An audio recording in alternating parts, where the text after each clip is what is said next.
Hello friends, સ્વાગત છે તમારું મારી ગુજરાતી રસોઈ ટિપ્સ ચેનલમાં। તો આજે આપણે બનાવીશું ખાવામાં એકદમ સ્વાદિષ્ટ અને ક્રિસ્પી ચણાની પાપડી। તો ચલો આપણે બનાવવાનું શરૂ કરીએ। તો ચણાની પાપડી બનાવવા માટે મેં અહીંયા એક બાઉલ ચણા લીધા છે। તો દેશી ચણા જે આવતા હોય છે એ ચણાને મેં અહીંયા ઓવરનાઇટ એટલે કે આખી રાત પલાળી રાખ્યા હતા। તો આ રીતે તમે ચણાની પાપડી બનાવો ત્યારે ચણાને તમારે અહીંયા પલાળી રાખવાના છે। તો નાસ્તો બનાવવા માટે આપણે અહીંયા પલાળેલા ચણાને એક મિક્સર જારની અંદર લઈ લઈશું। તો મિક્સર જારની અંદર ચણા લઈ લીધા પછી હવે આપણે તેની અંદર તીખાસ માટે 3 લીલા મરચાં અને 1 ઇંચ આદુના ટુકડાને અહીંયા નાના નાના ટુકડા આપણે અહીંયા કરી લીધા છે। તો હવે આપણે બંને મિક્સર જારની અંદર લઈ લઈશું અને આપણે અહીંયા થોડું પાણી ઉમેરીને બધું સરસ પીસી લઈશું। તો પાણી અહીંયા તમારે વધારે નથી ઉમેરવાનું, આ રીતે તમારે અહીંયા થોડું જ પાણી ઉમેરવાનું છે। તો હવે આપણે મિક્સર જારનું ઢાંકણ બંધ કરી અને બધું સરસ પીસી લઈશું। તો ચણાને આપણે અહીંયા પીસી લીધા છે। તો હવે આપણે ચેક કરી લઈશું। તો તમે જોઈ શકો છો આ રીતના તમારે અહીંયા ચણાને પીસી લેવાના છે।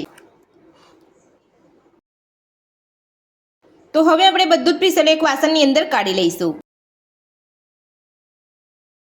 તો બધું જ ચણાને પીસેલું અહીંયા વાસણની અંદર કાઢી લીધા પછી હવે આપણે પાપડીનો મસાલો બનાવીશું। તો મસાલો બનાવવા માટે તમે જોઈ શકો છો મેં ગેસ ઉપર એક પેન રાખ્યું છે। પેનની અંદર અહીંયા 2 ચમચી જેટલું તેલ ઉમેરીશું। તેલને ગરમ થવા દઈશું। તો તેલ આપણું અહીંયા ગરમ થઈ ગયું છે। તો હવે આપણે તેની અંદર નાની અડધી ચમચી જેટલું જીરું ઉમેરીશું। સાથે 2 ચપટી જેટલી હિંગ ઉમેરીશું। 1 ચમચી સફેદ તલ ઉમેરીશું। તલ ઉમેરી લીધા પછી હવે આપણે તેની અંદર નાની અડધી ચમચી જેટલા રેડ ચીલી ફ્લેક્સ ઉમેરીશું।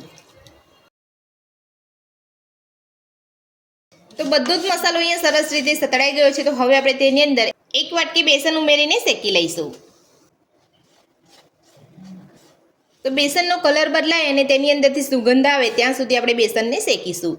તો અહીંયા 2 થી 3 મિનિટની અંદર જ આપણું બેસન એકદમ સરસ રીતે શેકાઈ જશે। તો ગેસને મીડિયમ ફ્લેમ પર જ આપણે બેસનને શેકવાનું છે।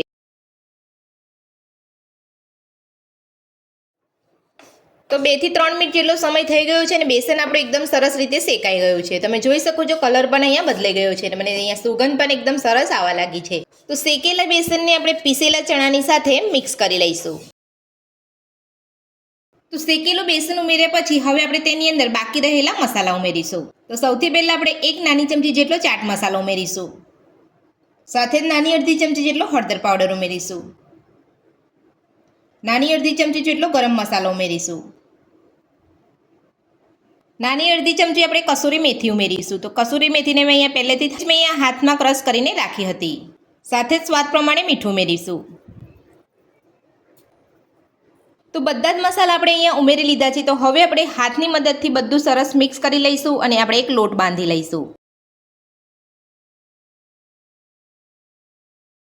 બધું મિક્સ કરીને આપણે લોટ બાંધી લીધો છે। તમે જોઈ શકો છો અહીંયા મીડિયમ લોટ આપણો અહીંયા બંધાયો છે, ના વધારે આપણે અહીંયા ઢીલો કે ના વધારે કડક। તો આ રીતનો તમારે લોટ બાંધી લેવાનો છે। તો આ સ્ટેજ ઉપર તમને લોટ થોડો ઢીલો લાગતો હોય તો તમારે બેસન થોડું શેકીને ઉમેરી લેવાનું છે। તો હવે આપણે બાંધેલા લોટમાંથી પાપડી બનાવી લઈશું।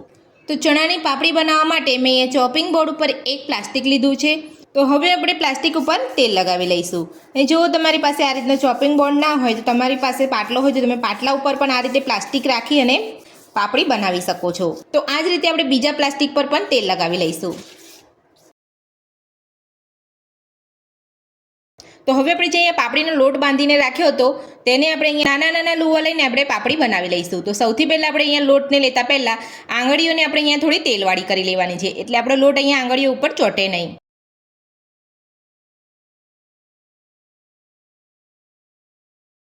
અને આ રીતનો તમારે અહીંયા નાનો લુવો કરી લેવાનો છે। તો હું અહીંયા એક પ્લાસ્ટિક ઉપર 3 પાપડી બનાવી રહી છું। જો તમારી પાસે નાનું પ્લાસ્ટિક હોય તો તમે એક પાપડી પણ બનાવી શકો છો। હવે આપણે આ 3 લુવાને એક પ્લાસ્ટિક ઉપર લઈ લઈશું। તો આ રીતે તમારે અહીંયા છૂટા લુવાને મૂકવાના છે। અહીંયા ભેગા લુવા રાખશો તો તમારી પાપડી અહીંયા ચોટી જશે। તો હવે આપણે જે બીજા પ્લાસ્ટિક ઉપર તેલ લગાવ્યું હતું તેને આપણે અહીંયા લુવાની ઉપર મૂકી લઈશું અને આ રીતનો એક ગ્લાસ લઈશું। ગ્લાસની મદદથી આપણે હળવે હાથે દબાવી લઈશું। તો વધારે પડતું તમારે અહીંયા જોર નથી આપવાનું।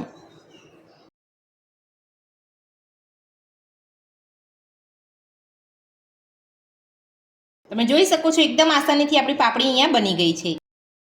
તે જ રીતે આપણે બીજા લુવાને પણ આ રીતે હળવે હાથે પ્રેસ કરી અને પાપડી બનાવી લઈશું।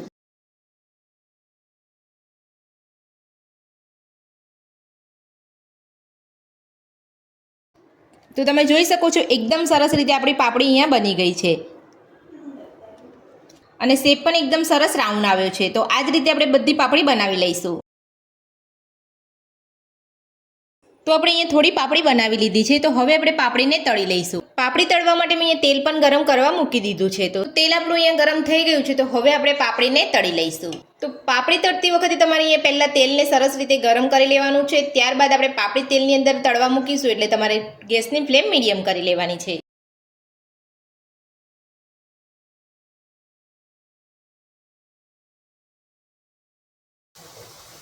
તો પાપડી આ રીતે તળાઈને ઉપર આવે એટલે આપણે પાપડીને પલટાવી લેવાની છે.